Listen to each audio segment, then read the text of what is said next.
नमस्कार, माझे नाव मंजिरी नानासाहेब जाधव, इयत्ता 7वी, जिल्हा परिषद प्राथमिक शाळा पाडया.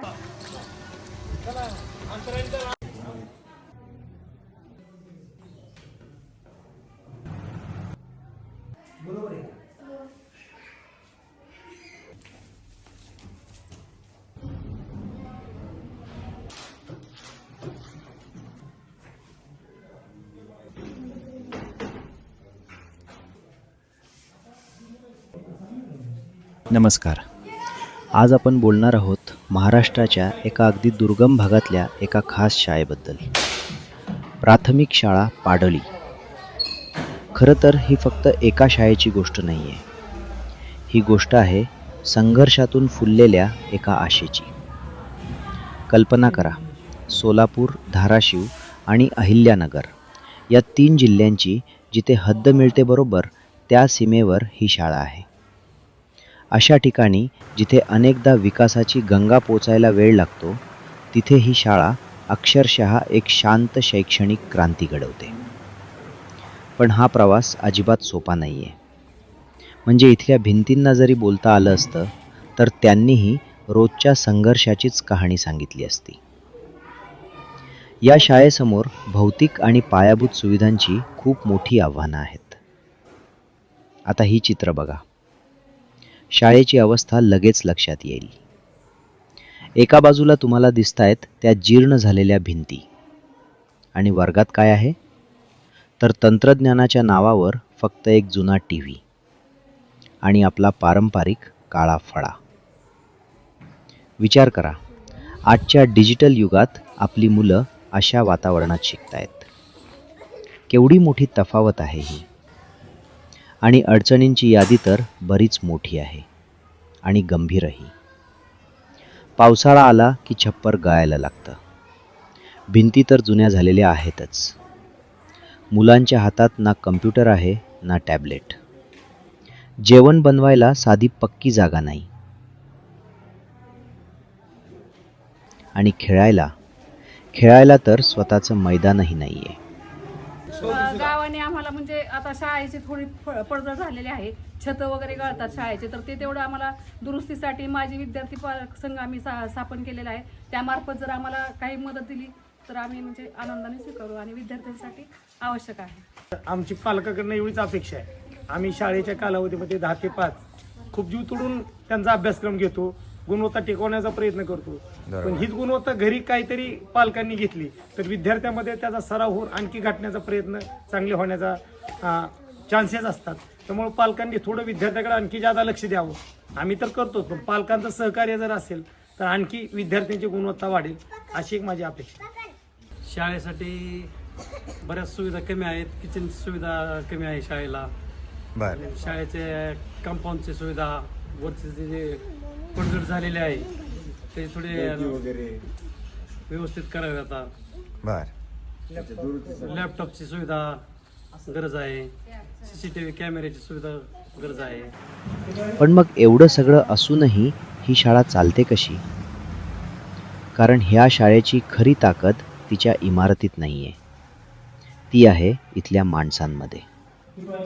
हो, याच माणसांमुळे या शाळेत एक वेगळं चैतन्य आहे. हे उत्साही विद्यार्थी बघा, त्यांचे समर्पित शिक्षक आणि त्यांना खंबीरपणे पाठिंबा देणारे गावकरी. हेच तर या शाळेचं खरं बळ आहे. अडचणी डोंगर एवढ्या असल्या तरी यांची शिकण्याची आणि शिकवण्याची जिद्द कणभरही कमी झालेली नाही. आणि हीच जिद्द, हीच तळमळ त्यांना सतत नवनवीन मार्ग शोधायला लावते. म्हणतात ना, गरज ही शोधाची जननी आहे. इथे ते अगदी खरं ठरतं. जेव्हा तुमच्याकडे साधनं कमी असतात तेव्हा तुमची सर्जनशीलता, तुमची क्रिएटिव्हिटी हेच तुमचं सर्वात मोठं शस्त्र बनतं. आता ह्या शिक्षकांची कमाल बघा. यांची क्रिएटिव्हिटी पहा. शाळेत आधुनिक चार्ट्स नाहीत, डिजिटल बोर्ड नाहीत. मग काय झालं? यांनी थेट वर्गाच्या भिंतींनाच एक शैक्षणिक साधन बनवून टाकलंय. व्याकरणाचे सगळे नियम भिंतींवर असे काही रंगवले आहेत की ते मुलांच्या कायम नजरेसमोर राहतील. येता जाता उठता बसता सतत. याला म्हणतात खरं out of the box thinking. ठीक आहे, संघर्ष आहे, क्रिएटिव्हिटी आहे, पण या सगळ्याचा परिणाम काय? चला आता बघूया की ह्या समर्पित वातावरणातून काय अविश्वसनीय यश मिळतायत ते. आणि ऐकून आश्चर्य वाटेल, पण या सगळ्या अडचणींवर मात करून इथल्या मुलांची शैक्षणिक प्रगती ही जबरदस्त आहे. नमस्कार, माझे नाव मंजिरी नानासाहेब जाधव, इयत्ता 7वी, जिल्हा परिषद प्राथमिक शाळा पाडे. आमच्या शाळेत दरवर्षी एलिमेंटरी ग्रेड परीक्षासाठी बसवले जाते. त्यात आमच्या सरांनी आम्हाला खूप चांगले शिकवले. आमची परीक्षा सप्टेंबर महिन्यात होती. आम्ही बी ग्रेड मिळून उत्तीर्ण झालो. धन्यवाद. आपल्या जिल्हा परिषद प्राथमिक शाळा पाडळींनीच्या विद्यार्थ्यांनी केवळ शिक्षण घेतले नाही, तर उत्कृष्टतेचा नवा मापदंड निर्माण केला आहे. कुमारी शिवांजली श्रीराम जाधव आणि कुमारी शिवानी रामचंद्र पिपरे यांनी BHMS शिक्षणात उल्लेखनीय यश संपादन करून शाळेचे नाव उज्ज्वल केले आहे. तसेच कुमारी गौरी युवराज वायकर हिची BAMS साठी निवड ही देखील आपल्या गावासाठी अभिमानाची बाब आहे. या सर्व यशस्वी विद्यार्थिनींनी पाडळी गावाच्या शिरपेचात मानाचा तुरा रोवला आहे. हे यश फक्त आणि फक्त शिक्षक आणि संपूर्ण गावाच्या एकत्रित प्रयत्नांमुळेच शक्य झाले. पण एक मिनिट, शिक्षण म्हणजे फक्त मार्कांसाठी अभ्यास करणं किंवा परीक्षा पास करणं नाही, बरोबर ना? मग प्रश्न हा आहे की ही शाळा आपल्या मुलांना फक्त परीक्षेसाठी तयार करतीये की खऱ्या आयुष्यासाठी सुद्धा? आणि या प्रश्नाचं उत्तर ते या एका शक्तिशाली फोटोमध्ये दडलेलं आहे बघा. इथे ही मुलं एक शपथ घेत आहेत आणि ही शपथ त्यांच्या भविष्याला एक नवी योग्य दिशा देणारी ठरणार आहे. ही शपथ आहे बालविवाह प्रतिबंधक प्रतिज्ञा. आणि ही फक्त एक औपचारिक शपथ नाहीये, ही एका मोठ्या सामाजिक क्रांतीची नांदी आहे. विचार करा, विद्यार्थी, शिक्षक आणि गावकरी सगळे मिळून बालविवाहांना विरोध करण्याची प्रतिज्ञा घेत आहेत. यावरून एक गोष्ट स्पष्ट होते, ही शाळा केवळ अक्षर शिकवत नाहीये, तर एक सुजाण नागरिक घडवण्याचं, समाज सुधारण्याचं काम करतेय. जिल्हा परिषद प्राथमिक शाळा पाडळी हे गाव 3 जिल्ह्याच्या सीमेवरती वसलेलं असून करमाळा शहरापासून 20 किलोमीटर दूर आहे. परंतु अशा या सुंदर गावामध्ये विद्यार्थ्यांची गुणवत्ता खूप छान प्रकारे आहे. गाव तसं पाहायला गेलं तर ग्रामीण भागात असल्यामुळं तिथे बरेच पालक हे कामाधंद्यावरती त्यांची उपजीविका आहे. पण विद्यार्थ्यांना विद्यार्थ्याकडे लक्ष देत असताना पालकांनी सुद्धा भरपूर प्रमाणामध्ये लक्ष दिलेलं आहे आणि शिक्षक आपली गुणवत्ता टिकवण्यामध्ये 100% यशस्वी झाले आहे. आजपर्यंतचा काळ जर पाहिला तर आमच्या या शाळेमधून चित्रकला स्पर्धा असतील, एलिमेंटरी, इंटरमिजिएट यामध्ये विद्यार्थ्यांनी घवघवीत यश मिळवले आहे. त्याचबरोबर क्रीडा स्पर्धेमध्ये ही शाळा आमची तालुका स्तरावरती चमकलेली आहे. यानंतर इतर झालेल्या MTS, KTS या ज्या तालुका लेवलच्या एक्झाम यामध्ये विद्यार्थी चांगल्या पद्धतीने उत्तीर्ण झालेले आहेत. मला असा आत्मविश्वास वाटतो की आमची ही बॅच पुढे गेल्यानंतर आपल्या गावाचा नावलौकिक करेल आणि या शाळेचे विद्यार्थी भावी काळामध्ये UPSC मार्फत IAS, IPS होतील असा ठाम विश्वास वाटतो. धन्यवाद. परिषद प्राथमिक शाळा पाडळी येथे येऊन मला फक्त 1 वर्ष झालेलं आहे आणि मुख्याध्यापक म्हणून काम करत असताना खूप छान अनुभव या गावाने दिला आहे. आणि इथले विद्यार्थी, पालक आणि ग्रामस्थ यांनी भरपूर सहकार्य शिक्षकांना केल्यामुळं आमचे विद्यार्थी सर्व क्षेत्रात चमकत आहेत. आणि आता कालचीच गोष्ट तर आमची सिंधुदुर्ग म्हणजे करमाळा ते सिंधुदुर्ग येथे एवढ्या लांबच्या प्रवासाची सहल सर्व शिक्षकांच्या सहकार्याने, ग्रामस्थांच्या सहकार्याने आणि विद्यार्थ्यांच्या सहकार्याने खूप छान पार पडली. आणि सर्व उपक्रमात सर्व ग्रामस्थांचा आणि पालकांचा खूप सहभाग असतो. आणि आमची शाळा म्हणजे तालुक्यात एवढ्या लांब असून सुद्धा 1 नंबरनी शाळा म्हणजे कोणत्याही क्षेत्रात असो तर पहिल्या क्रमांकावर आमची शाळा असते. धन्यवाद. नुकताच आमच्या शाळेमध्ये संक्रांतीनिमित्त महिला मेळावा घेण्यात आला. त्यामध्ये उत्स्फूर्त असा प्रतिसाद महिलांनी दिलेला आहे. महिलांच्या वेगवेगळ्या स्पर्धा घेतलेल्या आहेत आम्ही त्याच्यामध्ये, त्याचे व्हिडिओ आम्ही तुम्हाला शेअर करतो. आणि एक पालक आणि विद्यार्थी, पालक आणि शाळा यांच्यामधला दुवा म्हणून ज्या महिला माता आहेत त्यांचं जे योगदान आहे ते या निमित्तानं प्रामुख्यानं असं स्पष्ट दिसून येत आहे.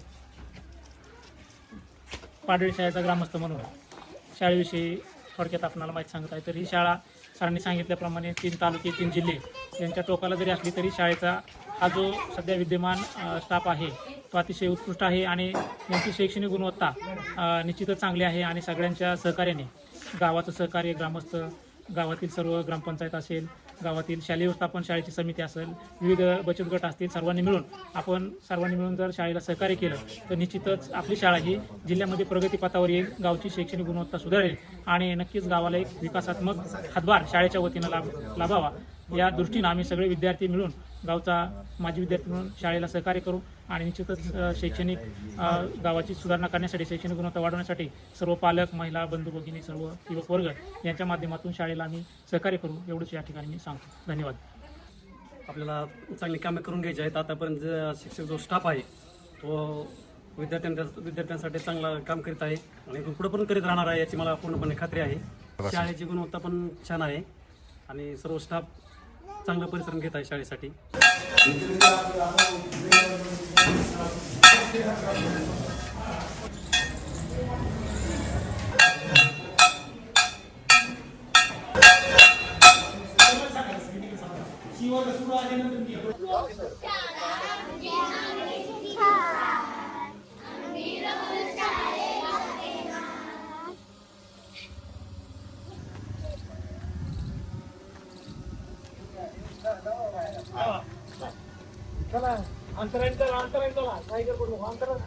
आपापल्या वस्तीकडे चला, आपापल्या घरी आता घरी आपापल्या घरी जायचं.